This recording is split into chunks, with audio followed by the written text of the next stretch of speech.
Hi friends, இன்றைக்கி நம்ம என்ன வீடியோ பார்க்க போகிறோன்னா, நேற்று நைட்டு பிரண்டை சட்னியும் அம்மாவுக்கு தோசை சுட்டு கொடுத்த வீடியோ தான் பார்க்க போகிறோம். அது இல்லாமல் ஒரு ஸ்பெஷல் டிஷ் என்னன்னா எக் தோசை. இது தமிழ் ஃபேமிலிஸுக்கு நல்லா தெரியும், எனக்கு தெரியும். பட் மை கேரளா ஃபேமிலிஸுக்கு தெரியாதுன்னு எனக்கு தெரியாது. பட் அதில் ரெடி பண்ணியிருக்கேன், நீங்கள் பாருங்கள். பார்த்துட்டு எப்படி இருக்குன்னு கமெண்ட் பண்ணுங்கள்.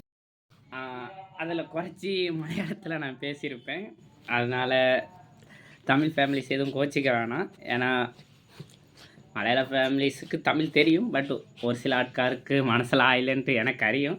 பட் அதனால தான் நான் மலையாளத்தில் சம்சாரிச்சிட்டு நீங்களுக்கு அறியணுங்கிறதுக்காக தான் நான் அந்த வீடியோ இட்டிருக்கேன்.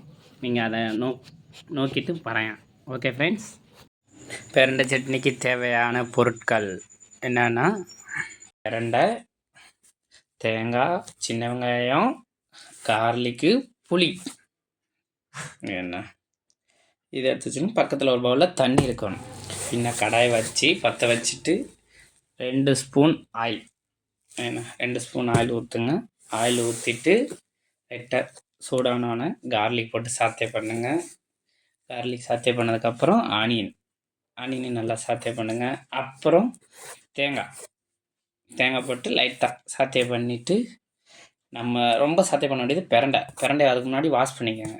வாஷ் பண்ணிவிட்டு சாத்தே பண்ணுங்கள். அது கொஞ்சம் பச்சை ஸ்மெல்லு போகணும். ஏன்னா நான் கம்மியாக போட்டிருக்கேன், ஏன்னா நிறையா போட்டால் தான் அது நல்லாயிருக்கும். ஏன்னா இது நல்ல ஒரு பெனிஃபிட்டான சட்னி தான். ஏன்னா இது என்னோடய ஸ்டைலு, மற்றபடி ஒன்றும் இல்லை. லைட்டாக லாஸ்ட்டில் புளி போடணும்.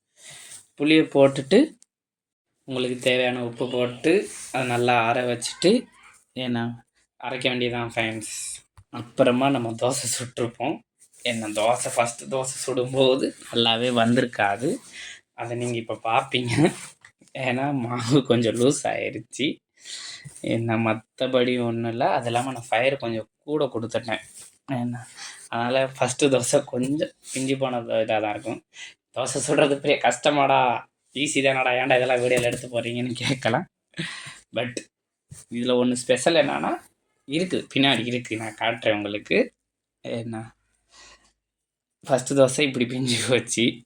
என்ன செகண்ட் தோசை என்ன பண்ணால் நல்லா தண்ணி ஊற்றி தவா ஆற வச்சு ஸ்லோ ஃபயரில் மீடியமான ஃபயரில் வச்சு தோசை சுட்டினேன்.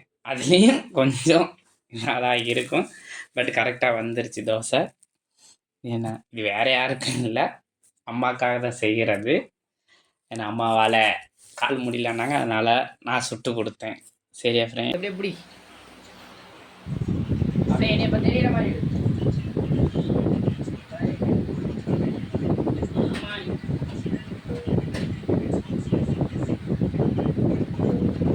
சாம்பார் வச்சுருக்கேன். இதை பாரு, இங்கே முடி. ஐயோ, இங்கே எடுமா, அங்கே மூவகரையை பார்த்துக்கிட்டு இருக்க. ஐயோ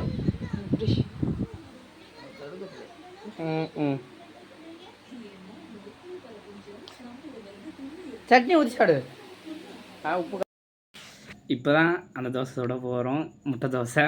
ஏன்னா இது எங்கள் வீட்டில் ஸ்பெஷல் இல்லை, தமிழ்நாட்டிலே ஸ்பெஷல் தான். ஏன்னா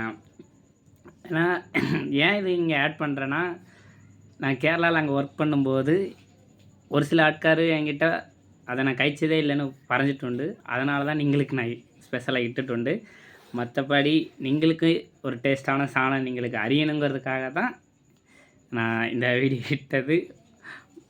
மற்றபடி அடிப்பொலியாக இருக்கும் டேஸ்ட்டு. நீங்கள் ட்ரை பண்ணிவிட்டு கமெண்டில் வந்து பாருங்க. இதில் நம்ம என்ன சொல்கிறோன்னா முட்டை தோசை. இது தமிழ் ஃபேமிலிஸுக்கு மோஸ்ட்லி தெரியும், பட் மலையாளி ஃபேமிலிஸ்க்கு ஒரு சில ஆட்காருக்கு தெரியும், ஒரு சில ஆட்காருக்கு தெரியாது. ஏன்னா நான் ஹோட்டலில் ஜோலி நோக்கும்போது ஒரு சில ஆட்கார் வரைஞ்சப்போ டேஸ்ட்டே நோக்கிலன்னு வரைஞ்சி, அதனால தான் நீங்களுக்கு நான் வீடியோ எடுத்து இதில் இட்டதானு. ஏன்னா ஸோ நீங்களும் இதை வீட்டில் ட்ரை பண்ணி பாருங்கள் ஃப்ரெண்ட்ஸ். ஏன்னா இது நல்ல ஒரு சாணம். ஏன்னா இது கூட எரிவுள்ள சம்மந்தி, சிக்கன் கறி என்ன வச்சு കഴിച്ച് നോക്കാം. അടിപൊളിயாக டேஸ்ட் இருக்கும் ஃப்ரெண்ட்ஸ். பட் நான் இதில் டேஸ்ட்டு வச்சது உண்டாக்கின பிரண்டை சட்னியும் ராவில் வச்ச சாம்பாரும். நீங்கள் வீட்டில் ட்ரை பண்ணிட்டு கமெண்ட் பண்ணுங்கள் ஃப்ரெண்ட்ஸ். தேங்க்ஸ் ஃபார் வாட்சிங்.